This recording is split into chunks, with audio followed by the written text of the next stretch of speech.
नमस्कार, मैं हूं शम्स ताहिर खान और आप देख रहे हैं वारदात। बंदूक के दम पर सत्ता हासिल करना और बातचीत के जरिए सरकार चलाना दो अलग चीज़ें हैं और अब तालिबान को इस बात का एहसास अच्छी तरीके से हो चुका है। अब तो अमेरिका की विदाई को भी 1 हफ्ते हो गए, लेकिन काबुल में अब भी सरकार नहीं बन पाई है। यहाँ तक कि तालिबान के गुट आपस में ही लड़े हुए हैं सरकार में हिस्सेदारी को लेकर।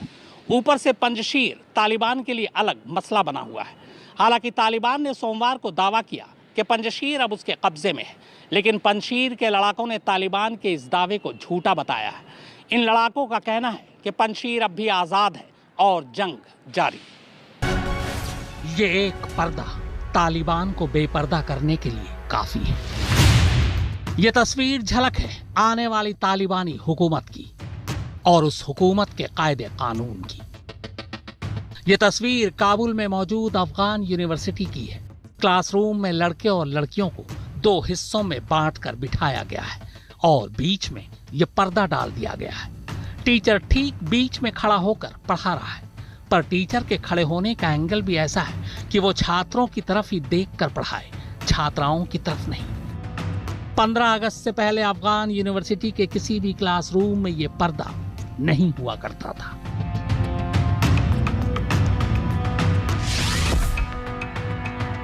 अब काबुल से दूर पंजशीर की ये तस्वीर देखिए। पहाड़ी की ऊंची चोटी पर ये लड़ाके तालिबानी नहीं बल्कि नॉर्दर्न अलायंस के सिपाही हैं। ये ऊपर से नीचे जमीन पर अपने दुश्मनों पर न सिर्फ नजरें बनाए बल्कि मौका मिलते ही हाथ लगाकर हमले भी कर रहे हैं। चूंकि ये ऊंचाई पर है, लिहाजा नीचे से ऊपर आने की कोशिश कर रहे तालिबान को लगातार शिकस्त दे रहे हैं। ये तस्वीर भी पंजशीर की है। यहाँ भी नॉर्दर्न अलायंस के लड़ाके मोर्चे पर डटे हैं, झांक झांक कर तालिबान की टोह ले रहे हैं।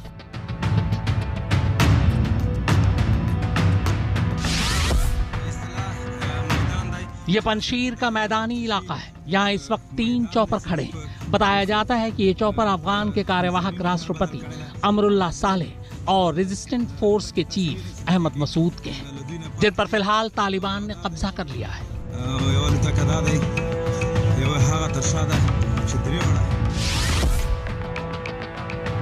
ये 5वीं तस्वीर एनआरएफ यानी नेशनल रेजिस्टेंस फ्रंट्स के चीफ और पंजशीर की लड़ाई लड़ने वाले सबसे बड़े नेता अहमद मसूद की है।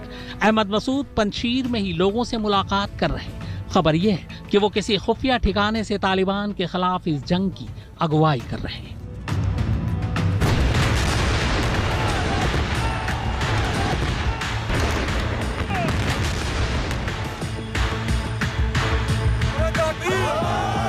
अब तस्वीर से बाहर निकलकर पंजशीर के सच को टटोलते हैं। क्या पंजशीर पर तालिबान पूरी तरह से कब्जा कर चुका है? क्या पंजशीर पर कब्जे का तालिबान का दावा झूठा है? क्या पंजशीर में अब भी घमासान जारी है?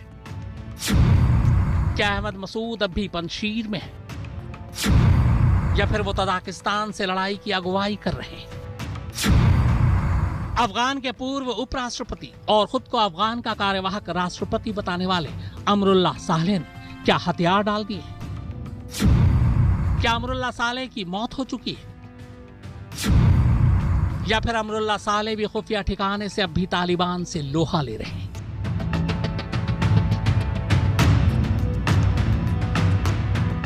दरअसल सोमवार को तालिबान की तरफ से एक तस्वीर दुनिया को दिखाई गई। यह तस्वीर पंजशीर के गवर्नर हाउस पर लहराते तालिबान के झंडे की है। इस तस्वीर के जरिए तालिबान ने दावा किया कि पंजशीर अब उसके कब्जे में है।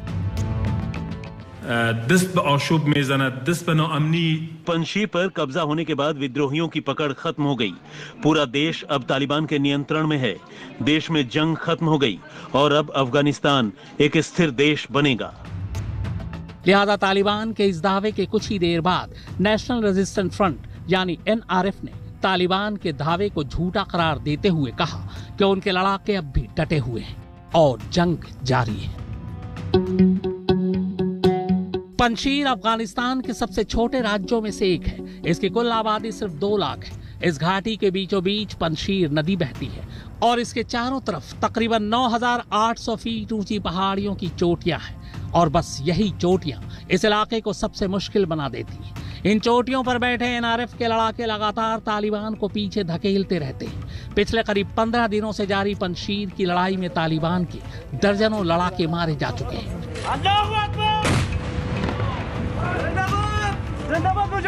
चूंकि पूरे अफगानिस्तान में इकलौता पंजशीर ही वो इलाका है जो अब तक तालिबान के कब्जे में नहीं आया है, लिहाजा तालिबान यहाँ सैकड़ों की तादाद में अपने लड़ाकों को भेज रहा है। भारी गोला बारूद और हथियारों के साथ, लेकिन एनआरएफ के लड़ाके अब भी तालिबान को पीछे धकेले हुए हैं। दरअसल एनआरएफ में कई जातीय समुदाय से जुड़े लोग शामिल हैं। इनमें मिलिशिया और अफगान सुरक्षा बल के पूर्व सैनिक और अफसर भी हैं, जिनकी तादाद हजारों में है। अफगान के पूर्व उपराष्ट्रपति अमरुल्ला सालेह भी अब इसी एनआरएफ का हिस्सा हैं।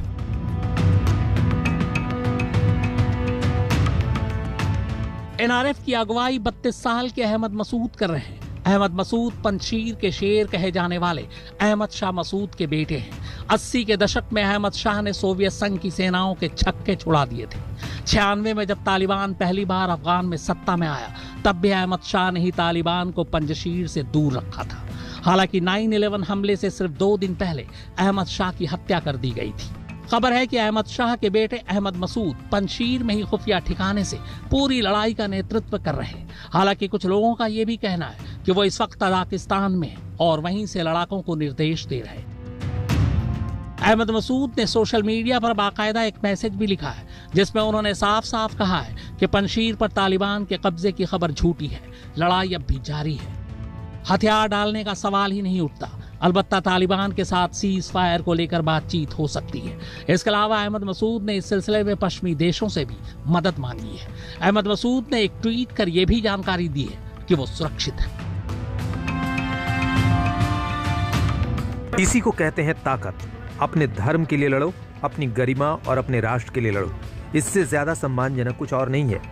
बल्कि से पंजशीर तक मेरा परिवार लड़ रहा है। तालिबान हमारे परिवारों को मारने के लिए निकल पड़े हैं। वे या तो घर घर जा रहे हैं या फिर पंजशीर में जा रहे हैं। उधर दूसरी तरफ खुद को अफगान का कार्यवाहक राष्ट्रपति बताने वाले अमरुल्ला सालेह के बारे में पहले तालिबान ने यह खबर उड़ाई थी कि लड़ाई में वो मारे गए, लेकिन यह खबर झूठी निकली। अमरुल्ला सालेह अब भी एनआरएफ के साथ मिलकर तालिबान से 2-2 हाथ कर रहे हैं। हालांकि इस वक्त अमरुल्ला सालेह कहां हैं, इस बारे में उनके करीबी कोई पुख्ता जानकारी नहीं दे रहे, लेकिन खबर यही है कि वो पंजशीर के अंदर ही या फिर तजाकिस्तान में है। इससे पहले अमरुल्ला सालेह ने ब्रिटेन के अखबार डेली मेल में एक लेख लिखा है। इस लेख में उन्होंने लिखा है कि वो किसी भी कीमत पर तालिबान के आगे सरेंडर नहीं करेंगे, भले ही जान चली जाए। इस लेख में सालेह ने आगे लिखा है, मैंने अपने चीफ गार्ड रहीम से कुरान पर हाथ रखकर कसम खिलाई है। मैंने उससे कहा है कि अगर मैं घायल हो जाऊं तो तुम मेरे सिर में 2 बार गोली मार देना। मैं कभी भी तालिबान के सामने सरेंडर नहीं करूंगा। अमरुल्ला सालेह ने अपने इस लेख में 15 अगस्त का भी जिक्र किया है, जिस रोज काबुल पर तालिबान ने कब्जा कर लिया था। उन्होंने लेख में लिखा है, राष्ट्रपति देश छोड़कर भाग चुके थे। रक्षा मंत्री मेरा फोन नहीं उठा रहे थे। अफगान सरकार से किसी तरह की मदद नहीं मिल रही थी। तब मैंने अहमद मसूद को फोन लगाया। मैंने उनसे पूछा कि भाई तुम कहां हो? मसूद ने कहा मैं काबुल में हूं और अगले कदम की योजना बना रहा हूं। मैंने जवाब दिया कि मैं भी काबुल में हूं और आपकी फोर्स के साथ जुड़ना चाहता हूं। इसके बाद काबुल छोड़ने से पहले मैं अपने घर गया, अपनी बीवी और बेटियों की तस्वीरें नष्ट कर दी, फिर अपना कंप्यूटर और बाकी जरूरी सामान इकट्ठा किया और पंजशीर के लिए रवाना हो गया। अमरुल्ला सालेह के करीबियों के मुताबिक सालेह बिल्कुल सुरक्षित है और अब भी फोर्स का हिस्सा है।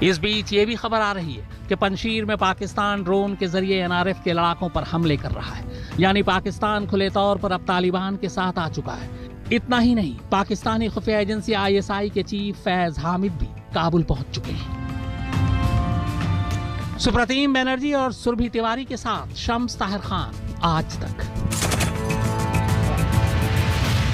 पाकिस्तान पर अब तक ये इल्जाम लगता रहा था कि तालिबान को बढ़ावा उसी ने दिया है, लेकिन अब पाकिस्तान खुलकर अफगानिस्तान में सामने आ गया है। पाकिस्तानी खुफिया एजेंसी के चीफ यानी ISI के प्रमुख काबुल पहुंच चुके हैं और इसकी वजह यह है कि तालिबान में सरकार बनने में देरी हो रही। तालिबान के गुट आपस में लड़ रहे। अब ISI चीफ का काम है कि इन गुटों को आपस में बिठाकर एक साथ बातचीत की जाए। तालिबान की नई सरकार को लेकर तालिबान के अंदर ही अलग अलग गुटों में अभी से लड़ाई शुरू हो गई है। इसी को सुलटाने के लिए पाकिस्तान ने ISI चीफ को काबुल भेजा है। काबुल में सरकार के गठन को लेकर बातचीत का दौर अब भी जारी है। हालांकि खबरों के मुताबिक सरकार के गठन में देरी की दो बड़ी वजह है। पहली, सरकार की भागीदारी को लेकर हक्कानी गुट की अपनी मांग, और दूसरी, मुल्ला ब्रादर और हिब्तुल्लाह अखुंजादा के बीच सत्ता के बैलेंस को लेकर पैदा हुआ विवाद। हालांकि तालिबानी प्रवक्ता का कहना है कि बातचीत आखिरी दौर में है और जल्द ही सरकार बनाने की तारीख का ऐलान भी कर दिया जाएगा।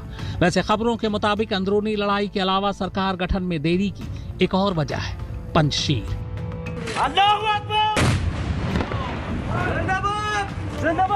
चूंकि पंजशीर पूरी तरह से तालिबान के कब्जे में नहीं है, लिहाजा तालिबान काबुल में नई सरकार से पहले पूरे अफगान पर कब्जा चाहता है। लेकिन पंजशीर की लड़ाई खिंचती चली जा रही है और सरकार बनने की तारीख भी उसी हिसाब से बढ़ती जा रही है। देर तो इसलिए हो रही थी कि एक बार तो हम मुशावरत करते थे, हम सारे अफगान सियासियों से, पॉलिटिशियन से, दूसरे के हम आपस में भी मुशावरत करते थे। तो लेकिन जो वो मुशावरत का जो मरहला था कंसल्टेशन का, वो मुकम्मल हो चुका है। अभी बाकी है ऐलान, इंशाल्लाह जल्दी ऐलान हो जाएगा। कोई डेट बता सकते हैं आप कब ऐलान होगा, कब प्रोग्राम सेरेमनी होगी? जी, टाइम फ्रेम तो मुझे मालूम नहीं, क्योंकि वो डिटेल्स काबुल में है। लेकिन मुझे ये मालूम है कि सब मुकम्मल हो चुका है, लेकिन अभी ऐलान बाकी है। कहीं ऐसा तो नहीं सुहेल जी कि पंजशीर की वजह से रुका हुआ है ऐलान? वो मेरे ख्याल में वो पंजशीर का जो है वो तो हल हो चुका है, ये तो समझ लो। क्योंकि आज जो मैंने रिपोर्ट देखे है, हमारे जो सिक्योरिटी फोर्सेस है वो भी प्रोविंशियल सेंटर को भी दाखिल हो चुके हैं, और तो वो नहीं होगा है। वैसे तालिबान ने सरकार गठन के दौरान कुछ खास देशों को न्योता भेजने का भी मन बना लिया है। ये देश हैं तुर्की, चीन, रूस, पाकिस्तान, ईरान और कतर। इनमें से एक कतर को छोड़ दे तो बाकी के तमाम देशों के साथ अमेरिका के रिश्ते खराब हैं। अब ऐसे में अमेरिकी विरोधी देशों को ही न्योता देकर एक तरह से तालिबान ने ये साफ कर दिया है कि उसकी सरकार में अमेरिका से ज्यादा चीन, रूस और पाकिस्तान की ही चलेगी। जाहिर है तालिबान और पाकिस्तान का साथ आना भारत के हित में नहीं है। सुप्रतीम बनर्जी और सुरभि तिवारी के साथ शम्स ताहिर खान, आज तक। तो वारदात में फिलहाल इतना ही, मगर आज तक पर खबरों का सिलसिला लगातार जारी है।